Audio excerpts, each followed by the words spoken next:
Financial Director and Global Director, Gina Ruby. Would you guys agree that this training has gone to another level of professionalism? Feel it? What a wonderful way for me to kick off what I'm about to talk about. Because Gina and I are excited to share with you how to use the tools that we have to improve your skills. And one of the things I love about Gina is she's so much fun. We were in Success from Home magazine, and when we were there, she helped us put together this great picture, which is actually Dr. has it on his Facebook page, which I really appreciate. So you were so creative to do that. So a lot of things paid off in a different way. The question that I want to ask is, looking at all the speakers and how well people have evolved their skills, how many other people in this room have ever made a mistake would take Shape for Life? And then you made the mistake, you said, I'm never going to do that again, and then you made the mistake again. Anybody else besides me? And the thing for me that I go into is the first place I go is I get a little angry, and I look for Greg, because I'm about to find somebody who's wrong. Anybody else do this? Anybody else blame? The first reaction, it's a reaction I have when I make a mistake is to blame somebody. How's that feel? What about justify? That's the next level after making a mistake. You know those people who justify? Have anybody ever had someone make a mistake and the person that made the mistake justifies their behavior? How does that feel when someone's doing it to you? Like an excuse. What about when you're doing it? Are you emotional? This is what I'm really good at, and Jill just mentioned it. How about shame? How's that feel? Kicking ourselves. I kick myself after I make a mistake. Oh, all those things that I should have said. Oh, and just beat the crap out of myself. And what's that emotion like? Can you learn in this state? Can you learn when you're beating yourself up, when you're blaming somebody else or you're justifying that behavior? It's wasted energy. There's really no way for, when we're under the line, we call this below the line energy. When you're blaming, shaming, and justifying, it's a waste of anyone's energy. One of the things that Greg has helped me with is new tools to help me take responsibility. How about when someone takes responsibility? You said, you screwed up, and they say, oh my gosh, I'm so sorry, I realized I did that, and they look at what they did and they try to make an improvement, so the next time they don't make the same mistake and step on your toes. How does that feel? How's that level of responsibility feel? It's clean energy. What if I told you, in Take Shape for Life, the faster you're willing to make mistakes and move from this energy to this energy, the faster you can learn and move ahead. How do you do it though? Right? You're in that motion. Well, Greg has taught me through questions. The questions I ask myself determine the result of my actions. Would you agree with that? So the first question that I program myself to ask is what went well. There's always something that went well, right? Even if I totally blew the presentation, I took the time out to call the person and I got them. What if somebody walks out of here and decides, I don't want to become a coach? What went well? You invited, you got them to come, you know that works. This is the most powerful question for me. What's my part? What's my lesson from this experience? Where's the opportunity for me to learn? And then, what's my next step? How do I move forward?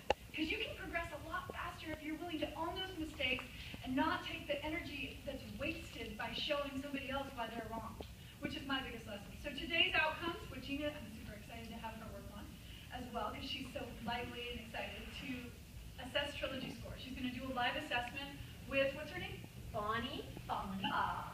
She's going to go down the client path and show you the tools that you use for that process. And she has a special surprise.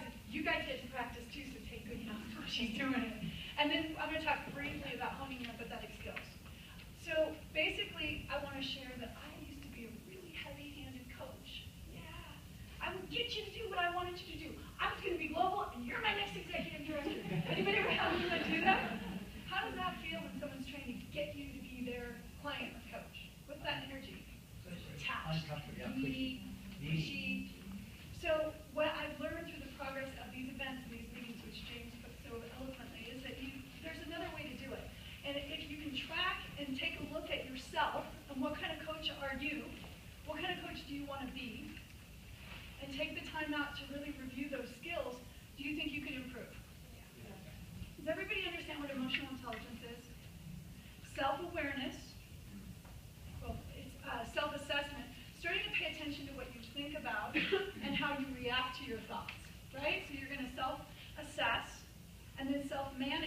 asking questions or even blame, shame, justify, emotional, and a total mess.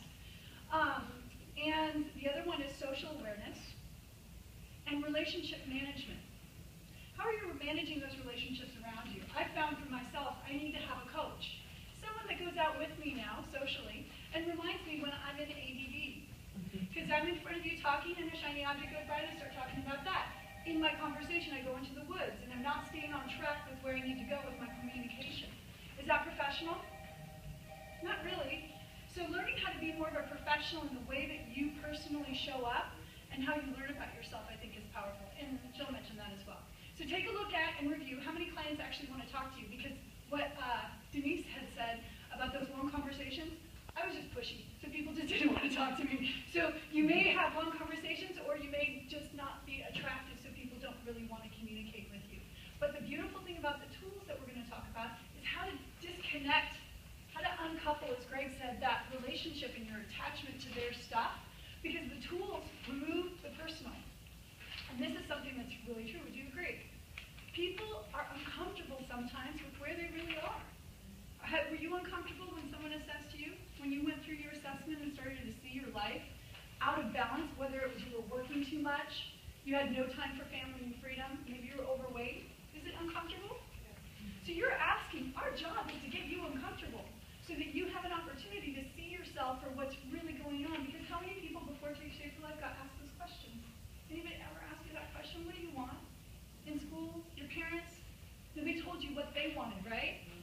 So getting somebody into their current reality, as Robert Fritz, everybody knows Robert Fritz, the path of least resistance, your life as art, he's integrated into our structural thinking and structural coaching, is that reality is an acquired taste. So we're helping people get comfortable with this. So remember to clear space before you get into this environment, which I'm about to set up Gina with, and make sure that you're present for that other person, and you're asking questions, and you're only repeating back to them what you heard.